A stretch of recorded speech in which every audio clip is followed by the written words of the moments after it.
The Honest Garage Podcast, where real shop owners tell real shop stories. Today on the Honest Garage Podcast, we're talking with a shop owner who started with cars in his dad's backyard, built a business out of construction yard hustle, and is now figuring out how to grow multiple brands without losing the standards that got him here in the first place.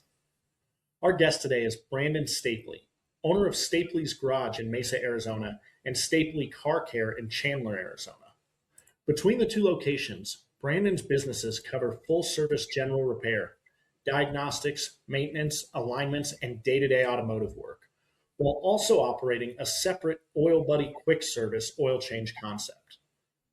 Public-facing information on the shops highlights ASE certified technicians, family ownership, shuttle service, financing options, and broad service coverage across the East Valley. What makes Brandon's story interesting is that it didn't start with a neat business plan.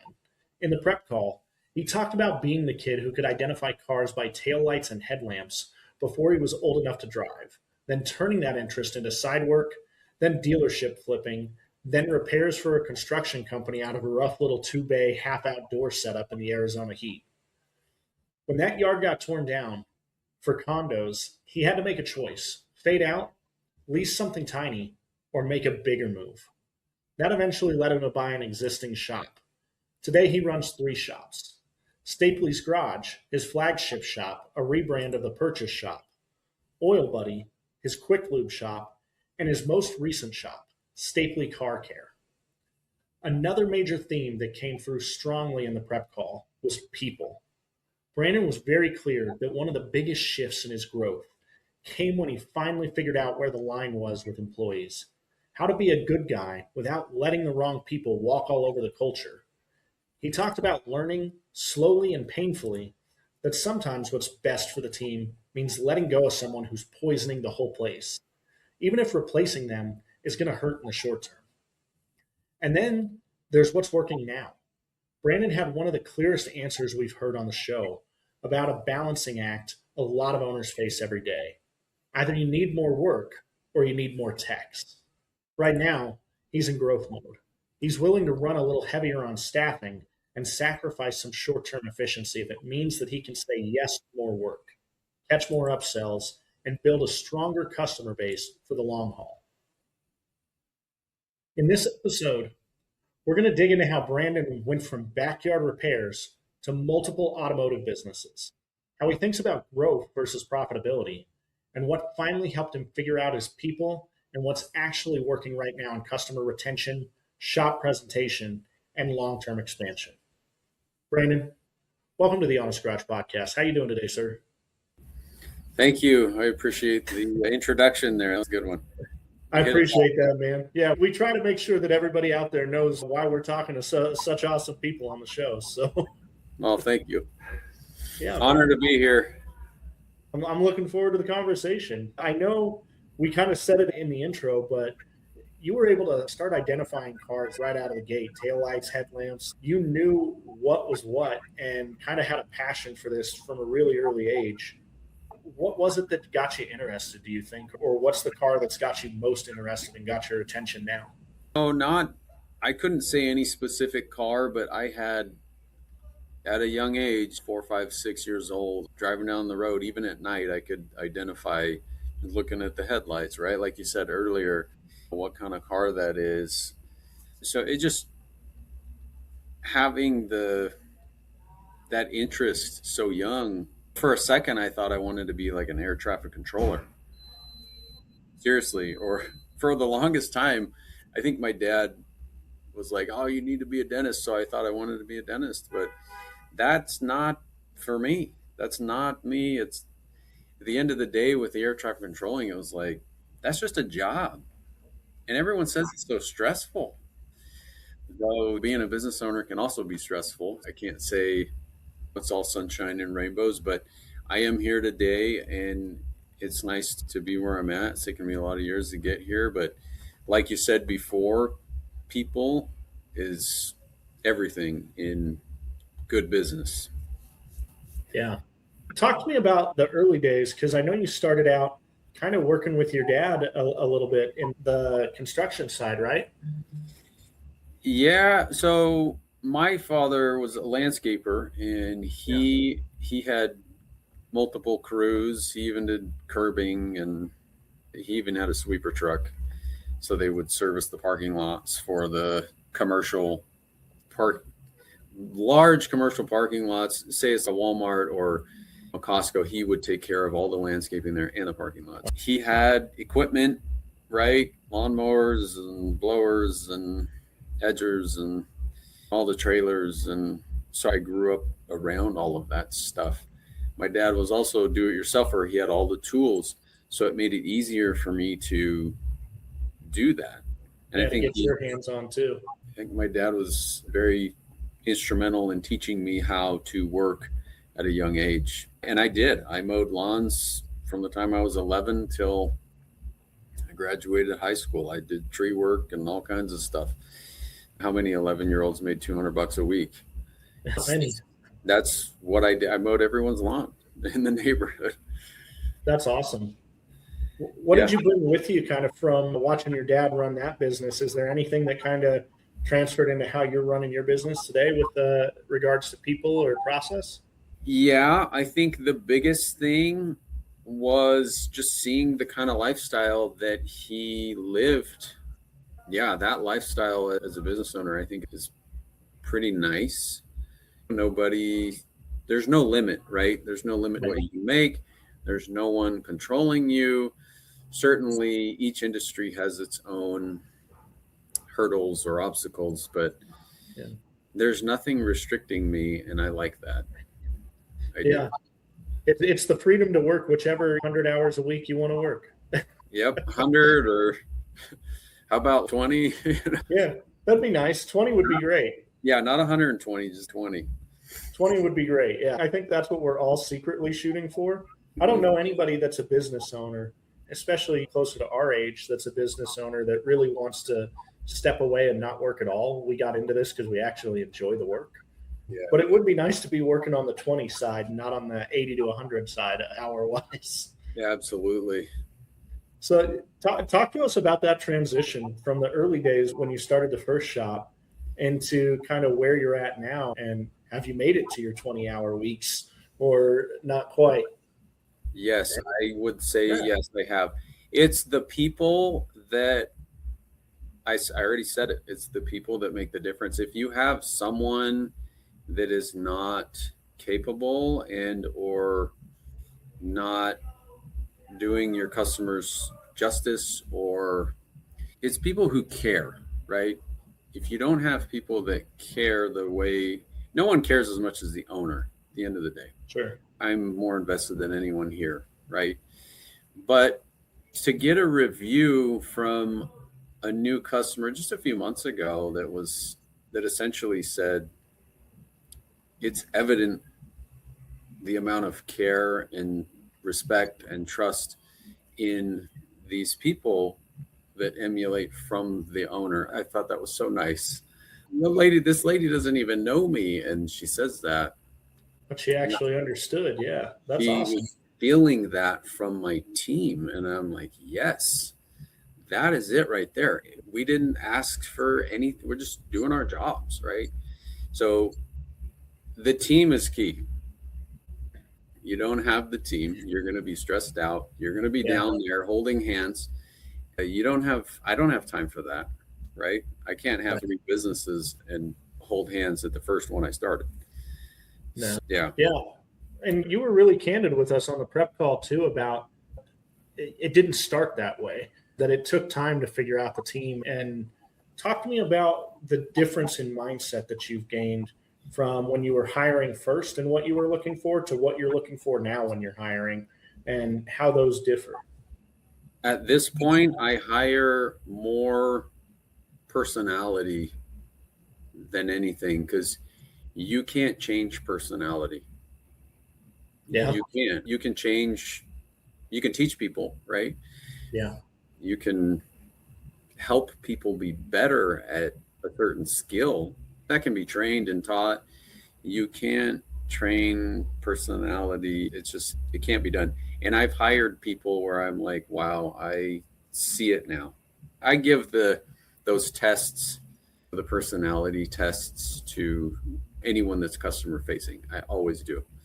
And after hiring one person in particular and having him for a couple of years, I realized, that test was 100% right. And I just kind of ignored it. That's not the good thing to do. They say that those tests exist for a reason, and we're supposed to trust the experts in all areas of life, but it's really hard to go against your gut and what you feel naturally when you're having those initial hiring conversations, because you're like, man, this person seems like they'd be a good fit. And they had a really good conversation. My wife's in corporate HR, and everybody always puts on their best face, their best persona for the interview process. But those tests are there to show you who they are at their core. Yes.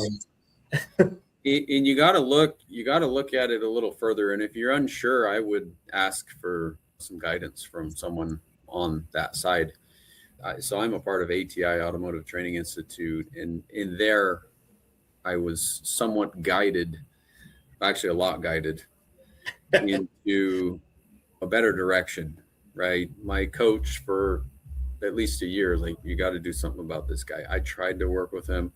I'm nice. I want to do the best I can. I take care of my people, but at the end of the day, you got to think of it as a whole. What is best for the shop at the end of the day? Am I getting complaints about this person? If you are, how many are you not getting? Yeah, that's a really good How many point. are you not getting? How many customers has this person already upset? Maybe 20, and only one person said something. Yeah, In addition to that, you translate it to dollars. The dollar amount is really unknown. But thinking back on all the time and all the customers that did maybe put in a complaint for that particular employee, that one guy, one bad hire could cost you hundreds of thousands of dollars. Hundreds of thousands. So I don't mess around. If it's not going to work, it's just not going to work. But I try my best to make sure I have the right people. Yeah, and you mentioned on our prep call that you're naturally like a nice person, and that kind of was difficult for you because you let it get away from you for a while. Was it the data? Was it the number of like hundreds of thousands of potentially lost revenue that made you change your mind? Was it the coach constantly talking to you?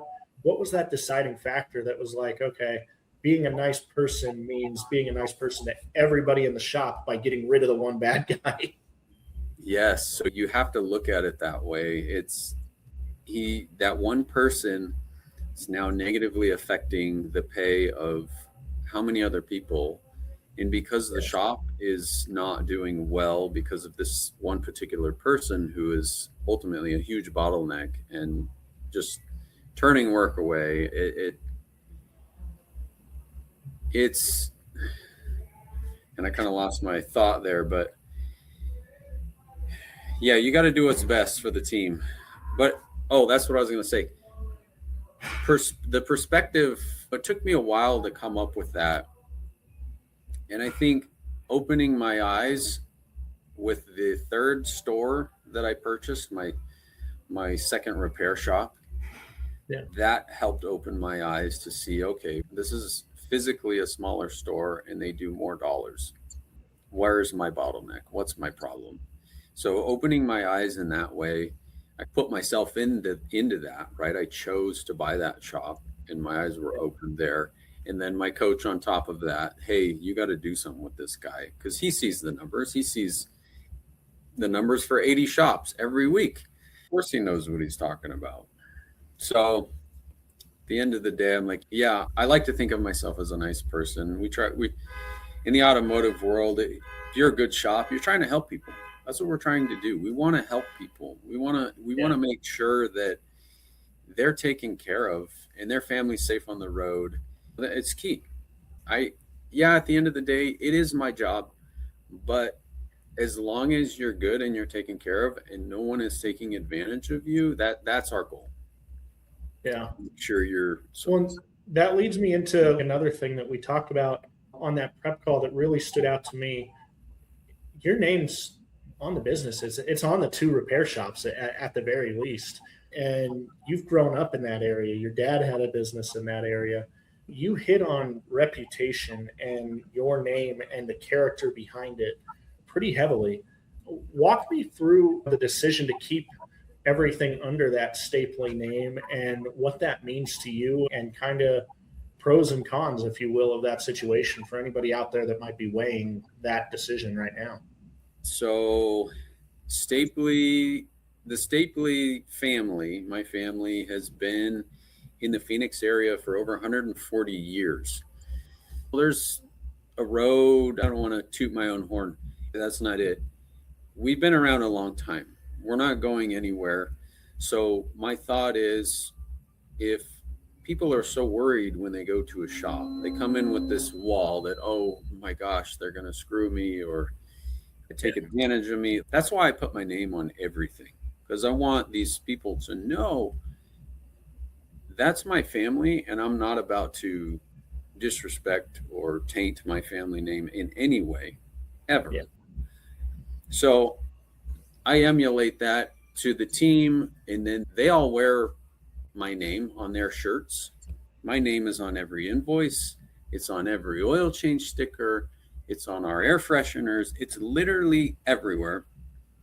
So I hold it to a high standard, and my team does as well. And they respect my family, which is great, right? Absolutely. So I would hope that when people come in, that they would see that. I would hope that they would see that we're genuine and we care, and that's key.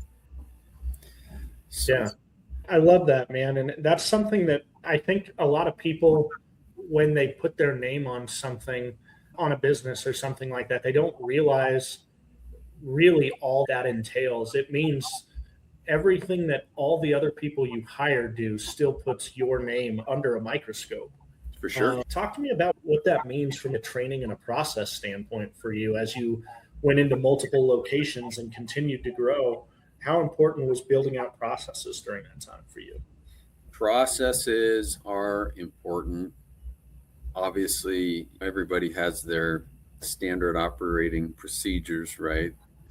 In that process of making those is getting so much easier with all the AI stuff, and yeah, it's in the video. We can make video.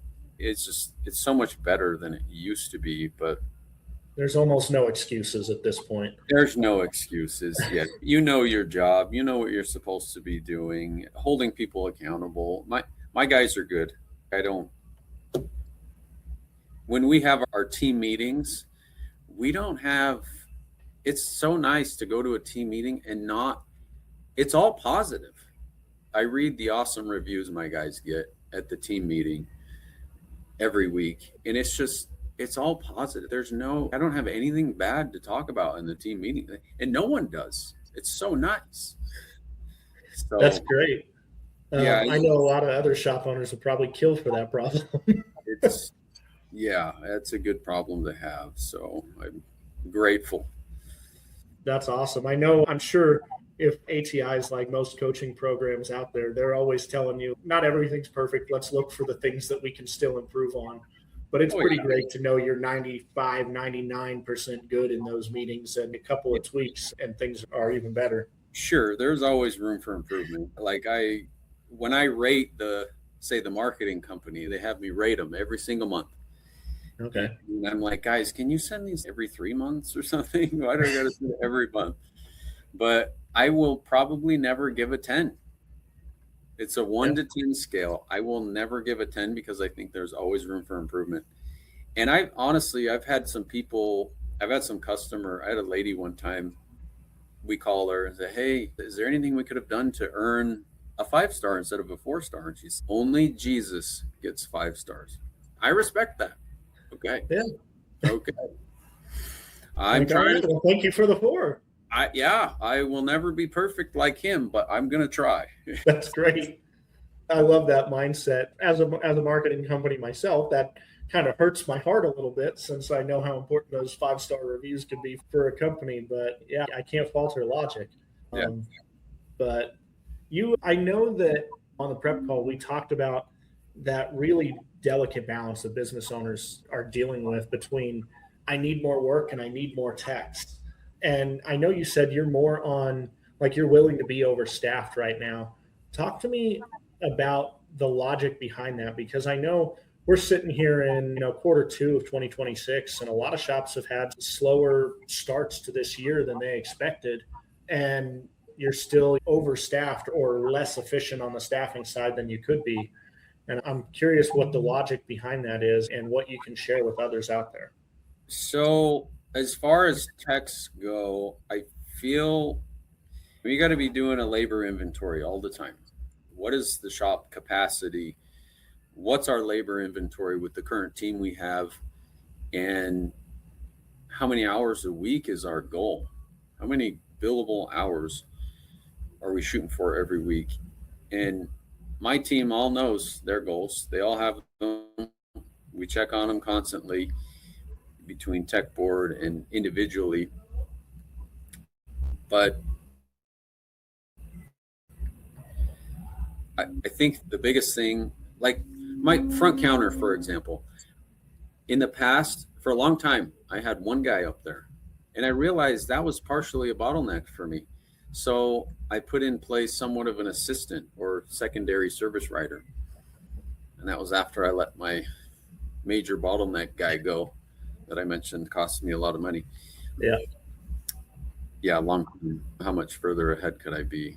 But anyway, you live and you learn, and you should do your best to give the best and be the best. So I have an assistant and two riders at my repair shops because one guy's at lunch. More people may call it during lunchtime, right? Yeah. You know how much a phone call costs for us to get the phone to ring. I'm not missing any phone calls, and it makes me angry when the guys miss phone calls. Like you call them back. When you don't answer, if a shop doesn't answer, that person's just going to call the next shop. Yeah, they're already gone. You answer that call. Yeah. So having a third guy, plus you got your techs that are busy. They're busy. The riders are busy. They're both on phones. I got one guy holding two phones. It's okay. The tech needs to talk to the rider. The assistant is right there. He's actually on the phone. Sometimes he is. Sometimes they're all on the phone. And it's go to the assistant. Yeah, you go to the assistant writer. He's in the background writing. You go to him. He will answer that. He'll get that for you. It's nice to have that position. And typically that position isn't that expensive. In reality, I think having that position allows us to be more effective and give the customer more time.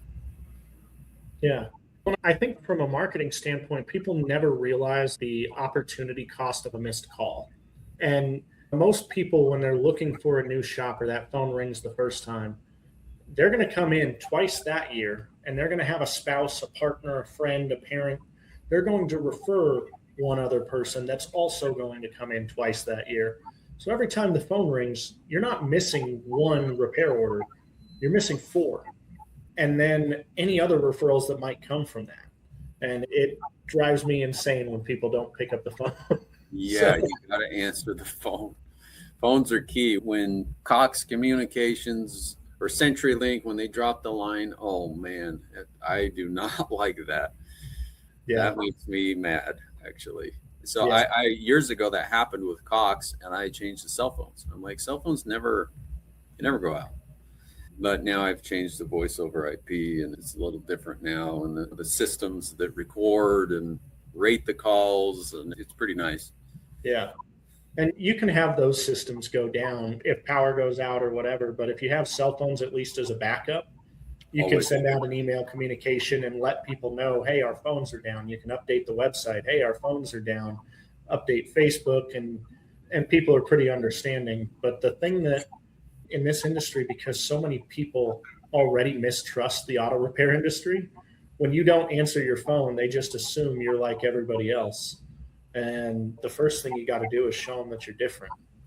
Yep.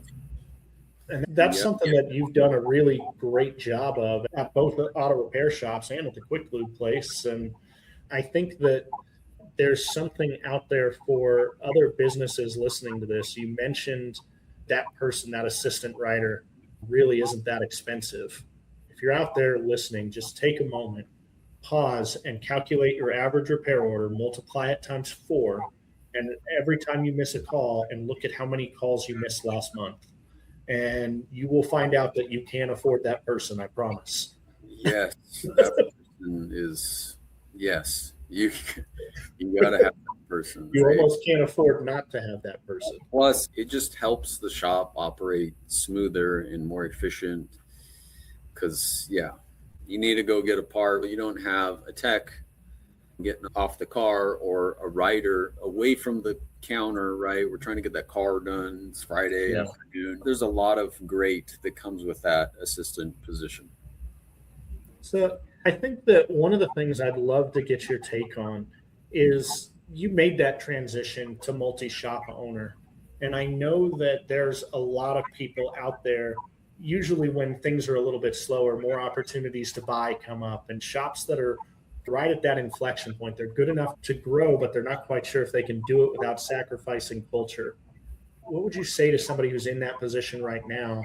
What advice would you give them, and what should they know before they take that step? I think the biggest limiting factor is the owner. I think it's, and you could say that with anything. What is holding you back from taking that next step? Usually it's you, but it's a fear of some kind. I figured that out, and it was like, well, why am I afraid to approach my employee about this? Why am I afraid to talk about it?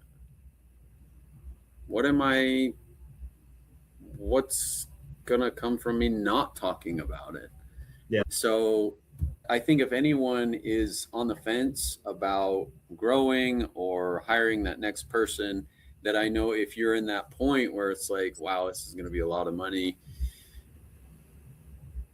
to go to that next level, maybe for a month, you or two, pretend like you pay that person and pull that money aside and make sure your parts margin is good and your fees are where they should be, and everyone is, hopefully your effective labor rate is decent, right?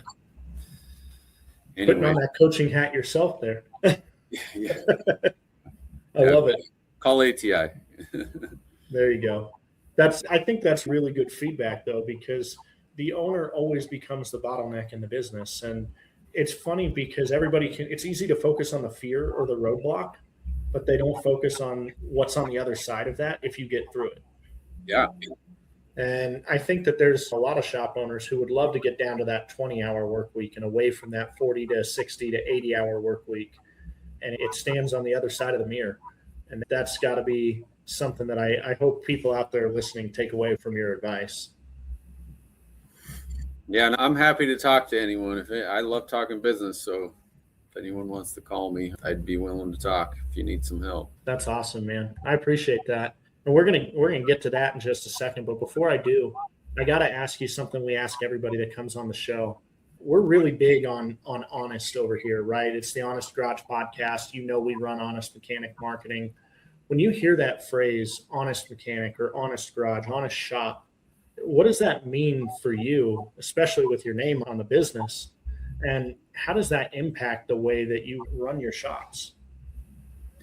Honesty, integrity is really everything in this industry. And I know I already talked about my family name and how important that is to me, but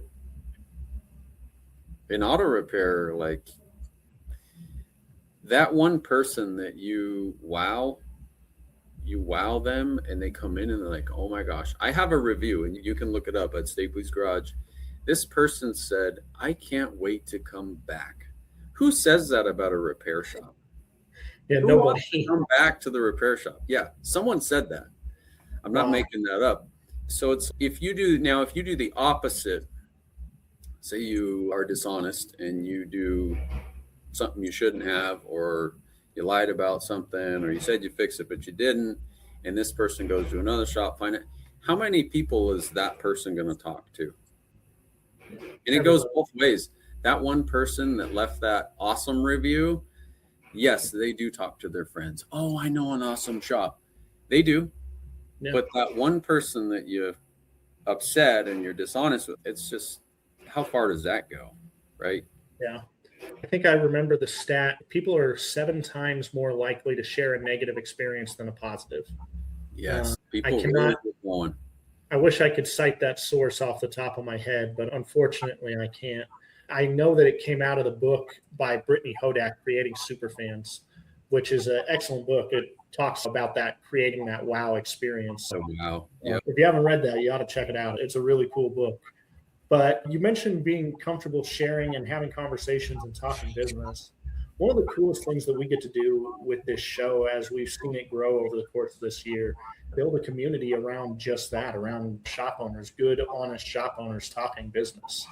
What's the best way for people to connect with you? Is it to call the shop? Is it an email? How can they get a hold of you? I'd probably say call the shop and say, I'd love to talk to Brandon, and my guys will take their number and then give it to me. And they probably reference where they heard or where they're from. So they know it's not a solicitation. Probably a good idea. Yeah. And I would be happy to reach out to you. Yeah, that's awesome. And is there a shop where they're more likely to catch you at? Stapley's Garage.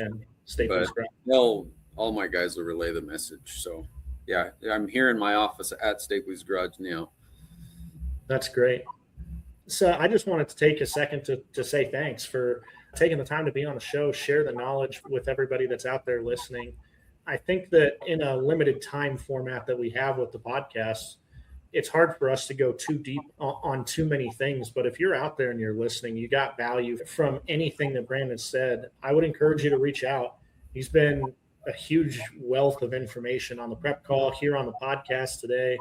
And there's going to be good value in making that connection, I can promise you. And if you got value from this show at all, like the show, subscribe so you don't miss future episodes. Go back and check out some of the older episodes and stay tuned for some of the new ones. It's really cool when we see the listeners and see the community growing from listening and being a part of the show. Leave us a review. It helps other people find us. It helps other shop owners who are trying to figure out what that next step is, actually hear it from other successful shop owners like Brandon. And obviously, if you're out there and you need some marketing advice, there's a lot of great providers out there. We'd like to think we're one of those as well. So you can reach out to us at Honest Mechanic Marketing. And man, I just want to say one more big thank you, Brandon, for taking the time to be with us today, man. Absolutely. It's been an honor to be here with you, David, and I'm excited for what the future has to hold. And I hope I was able to help someone with something somewhere. I have no doubt that you were. For everybody out there, thank you for listening. And as always, keep it honest in the garage, everybody.